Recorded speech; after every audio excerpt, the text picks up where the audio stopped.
तब राजा दशरथ ने राम को विश्वामित्र के हाथ सौंप दिया। लक्ष्मण भी बड़े भाई के साथ चल दिए। विश्वामित्र के पीछे पीछे धनुष बाण लिए दोनों भाई सरयू के किनारे जा रहे थे। जब वे 3 कोस दूर निकल गए, तब विश्वामित्र ने कहा, तुम दोनों भाई नदी ने आचमन कर मेरे पास आओ। मैं तुम्हें बलातिबला नाम की गुप्त विद्याएं सिखाना चाहता हूँ। इन विद्याओं के मिलने पर तुम्हारा आत्मबल बढ़ जाएगा और आसुरी शक्तियों से तुम्हारी सुरक्षा रहेगी। दोनों भाइयों ने ऋषि की आज्ञा का पालन किया। विद्याओं के ग्रहण करते ही उनमें नवीन स्फूर्ति आ गई। उस दिन वे सरयू नदी के किनारे ही टिक गए। अगले दिन वे सरयू के किनारे किनारे फिर आगे बढ़े। सरयू और गंगा के संगम पर उन्होंने गंगा पार की। अब वे एक भयानक वन में पहुँचे, जहाँ ते हाथी, सिंह, सुअर दिखाई पड़ने लगे। हिंसक पशुओं की आवाजों से वन गूंज रहा था। महर्षि विश्वामित्र ने बताया, यहाँ से 2 कोस की दूरी पर तड़का रहती है। वह बड़ी बलवती, भयानक और दुष्टा है। उसने अपने पुत्र मारीच की सहायता से यहाँ के जनपदों को उजाड़ दिया है। अब तो यहाँ भयानक वन ही तुम देख रहे हो। आज तुम्हें उसका संहार करना है। स्त्री समझकर उसे छोड़ना ठीक न होगा। श्री राम ने उत्तर दिया, मैं आपकी आज्ञा का अवश्य पालन करूँगा। यह कहकर उन्होंने धनुष की डोरी खींचकर छोड़ दी। उसकी टंकार से दिशाएं गूंज उठीं। महाराक्षसी ताड़का भी उसे सुनकर एक बार घबरा गई और फिर गरजती हुए दौड़ी। राम के पास पहुंचकर उसने धूल धूल का बादल उड़ाया और वह पत्थरों की वर्षा करने लगी। राम ने उसे बाणों से घायल कर दिया। तब ताड़का अपनी लंबी बाहें फैलाकर राम पर झपटी।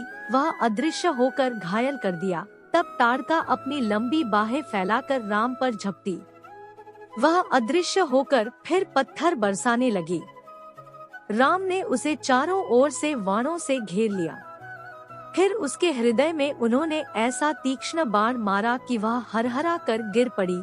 विश्वामित्र ने राम को गले से लगा लिया। प्रसन्न होकर ऋषि ने दंडचक्र, कालचक्र, ब्रह्मास्त्र आदि अनेक दिव्य राम को दिए। राम और लक्ष्मण को साथ लिए मुनि विश्वामित्र अपने तक आगे बढ़े। महर्षि विश्वामित्र का यही आश्रम था। आश्रम वासियों ने उनका यथोचित सत्कार किया।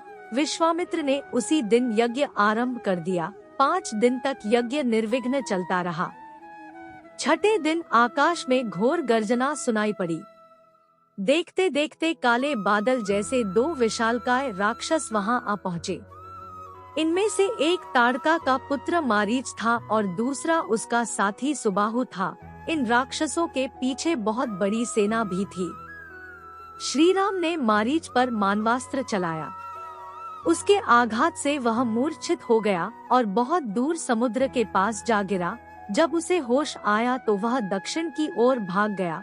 सुबाहु को श्री राम ने आग्नेयास्त्र से मार डाला और सारी राक्षस सेना का वायव्यास्त्र से संहार कर दिया। विश्वामित्र का यज्ञ निर्विघ्न समाप्त हो गया। विश्वामित्र ने राम को हृदय से लगा लिया। सब ऋषि राम की प्रशंसा करने लगे। चले जात मुनि दीन ही देखाई, सुनी जोड़कर पूछा, अब हमारे लिए क्या आज्ञा है? विश्वामित्र ने बड़े स्नेह से कहा, वत्स मिथिला के राजा जनक को तो तुम जानते होंगे। वहाँ बहुत बड़ा यज्ञ हो रहा है। हम लोग को वहाँ जाना है। तुम दोनों भाई भी हमारे साथ चलो। राजा जनक के यहाँ एक विचित्र धनुष भी है, उसे कोई उठा भी नहीं पाता। वह धनुष भी तुम देखना।